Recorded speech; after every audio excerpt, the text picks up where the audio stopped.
Nous sommes aujourd'hui au GAEC des Deux-Vallées à Marange-Londrange. Nous remercions Benoît Auster de nous accueillir. Il va tout d'abord nous présenter son système d'exploitation. Bonjour, je me présente Benoît Auster.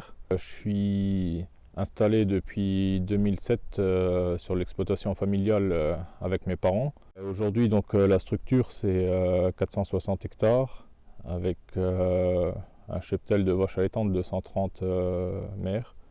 Aujourd'hui, on n'est plus que naisseurs et on fait dans la sélection de la race Limousine.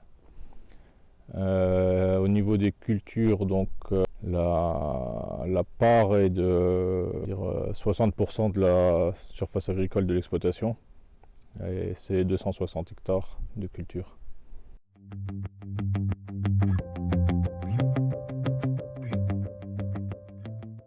Alors Benoît, pourrais-tu nous expliquer pourquoi tu t'es engagé dans le groupe Défi en 2016?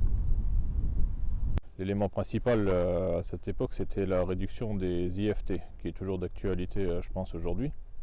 Et au fait, on s'est vite rendu compte que les différents leviers pour réduire les IFT, ce sont la diversité de l'assolement, une augmentation de la part des cultures de printemps, mais aussi repousser les dates de semis pour les céréales d'automne.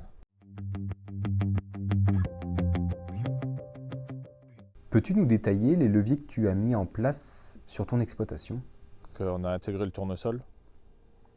Depuis maintenant, ça fait depuis 2012, mais au début, les premières années, c'était plus du test et puis des petites surfaces pour voir ce que ça donne. Aujourd'hui, on tourne sur 25-30 hectares de tournesol par an. L'autre culture qu'on a réintégrée, c'est le maïs. On avait arrêté le maïs pendant une dizaine d'années. Aujourd'hui, on refait pareil 25 hectares de maïs par an pour pallier à ces problèmes de désherbage et de rotation. Et il y a aussi une augmentation de la part d'orge de printemps. Donc aujourd'hui, les cultures de printemps, elles représentent presque 30% de l'exploitation.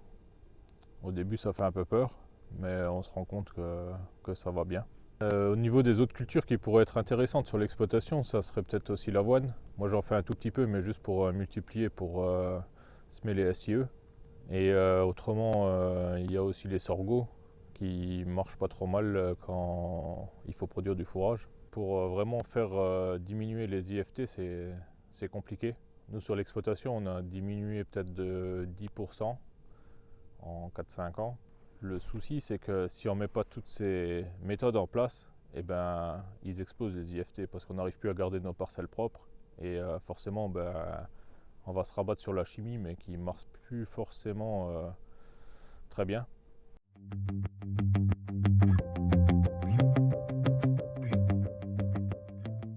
Avec l'ensemble de tes cultures de printemps, comment gères-tu la période d'interculture? Voilà, par rapport aux couverts végétaux, du côté réglementaire avec les SIE, donc on est obligé d'en implanter. Nous sur l'exploitation, normalement c'est entre 30 et 35 hectares par an. Moi j'essaye d'en implanter un maximum sur les parcelles que je laisse pour le printemps. Et parce que je trouve qu'au niveau structure du sol et alimentation du sol, c'est une bonne chose. On n'utilise plus de glyphosate ou équivalent pour détruire les couverts. Ils sont enfouis directement sans être détruits chimiquement.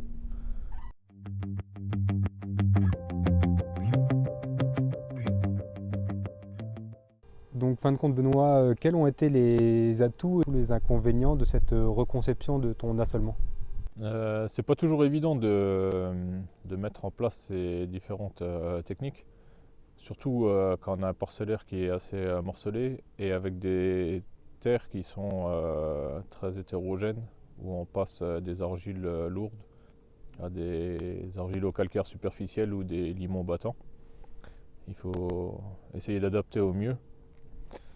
Et au niveau des atouts, on arrive quand même à avoir des cultures qui sont plus propres, avec une plus grande diversité. Je veux dire aussi au niveau économique, on peut se rendre compte que d'une année à l'autre, c'est pas forcément toujours les mêmes cultures qui sont les plus rentables.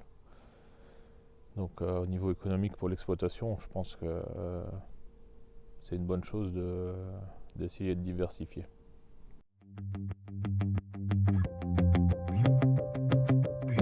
Nous te remercions Benoît pour ton partage d'expérience et nous te souhaitons une bonne continuation dans ta démarche.